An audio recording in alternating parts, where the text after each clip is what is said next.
Hey guys, here's a little day in my life. I literally stayed in bed until I finished all of The Summer I Turned Pretty. It was so good. And here's me crying at the last episode. If you know, you know. And then I made my bed at 1 p.m. and decided to go for a walk on my treadmill. So I walked for 30 minutes while reading. And then I did a little back and buys and showered and got ready for my lash appointment. Did some skincare, did my hair and makeup. Bada bing, bada boom. And then I was off. I had to stop at the bank to get some money.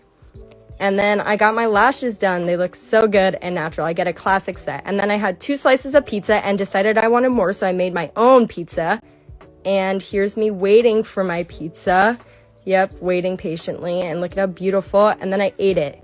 It was really fucking hot here. So, all right, bye guys. Good morning. Let's have a day. Today is Saturday and I'm working a 7 a.m. to 7 p.m. shift at the hospital. I got up way too late today, but I did make time to ice roll my face because I have been consuming sodium at an ungodly rate. Put on a minimal amount of makeup and donned my parka. And while nothing grinds my gears quite like a 36-degree day in April, the sun was shining, the tank was clean, and I will take what I can get.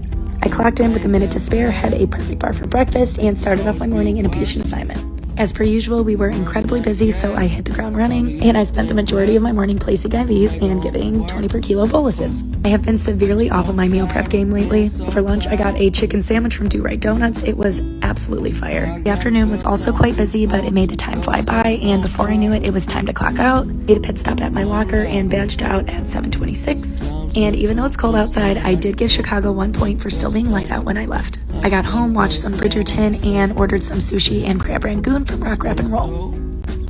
Happy Work With Me Wednesday. Long time no see, I know, but I'm back. I just got back from out of the country, so I had to come in a little bit early today and clean up before I had clients because getting back to work has just been a tad bit hectic.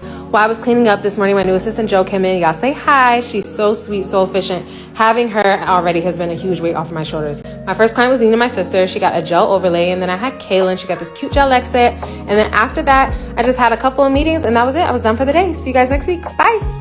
Hey guys, spend the day with me. This morning I woke up around 7:30. I ate some fruit and yogurt, and I usually spend the first 30 minutes of the day answering emails, but today I had to write kind of a confrontational email to someone I work with, so this ended up actually taking a couple hours.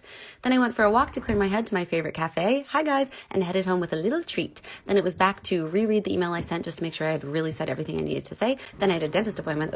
Just kidding, it was just a checkup. And I came back to read the email again and wonder why the person hadn't responded. I made myself a little cup of tea. I read the email out loud to myself this time in kind of a muttering way. That made me feel better. Then I microwaved some leftovers to eat, and I came back to read the email one more time, but it was getting really late, so I decided just to stop worrying about it for the night and let myself off the hook. But oops, I'm on my way to my coworker's house to see if they've read it and they're mad at me and they're ignoring me, or if they haven't read it, and yep, there's a laptop right there. I see a laptop, so I know the email's probably definitely open and they've probably seen it. Head back in my car back home to write a follow-up email to the original email that I sent. Good night. Day in the life of a 16-year-old still in school. MILF? Single MILF, by the way. Anyway, this is during music. I snuck in the bathroom with her. And this is at the bus stop after school. It was heavily raining and we had to run with her in the rain. It was hard. On the bus, these boys thought it was a real baby and I let them feed it and stuff. That was really fun. Anyway, I felt bad because her shitty diaper was right next to her head. So I moved it and I felt even more bad. So I put a blanket on her even though she can't tell temperature because it was kind of cold in my room. She was at the end of my bed and I was scared I would kick her off, but that never happened. This is at 11:30. I was feeding her. She was really hungry. She woke me up. She woke up 6 times during the night and I was over it. She would not stop eating. I swear to God, that was 20 minutes of doing that shit. On the way to school, I put her into her day clothes and strapped her up, put her in, realised that she'd suffocate and die that way. So I flipped her over, put her in, zipped her up, and I was happy. I was finally happy that she was sleeping. She cried 3 times on that bus. DILF to the rescue. In psychology, she would not stop. I went to the bathroom at one point and left Sam with her, and he was freaking out, trying burping, rocking. She needed a nappy change, and I felt bad. I left him with that.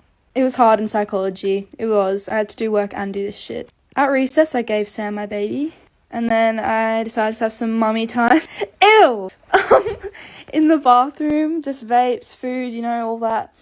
I didn't bring any food today, so I had 2 of Amber's crackers for recess, which was actually the best crackers I've ever had. Chips, I don't know what they were. They were mini as well. Anyway, this is us strapping her up, Sam strapping her up. I let the DILF do it because, he deserves it. He's been looking after her. So we zipped her up. you know, gave her our last goodbyes, kisses and stuff. Sam was very emotional. We were all emotional.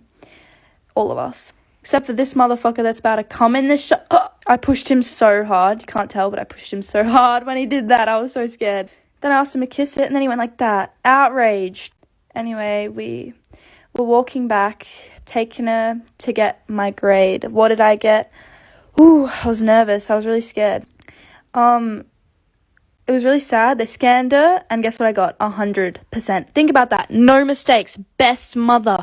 Best MILF out there. This was afterwards, before my next class, and I was really sad. I missed my baby.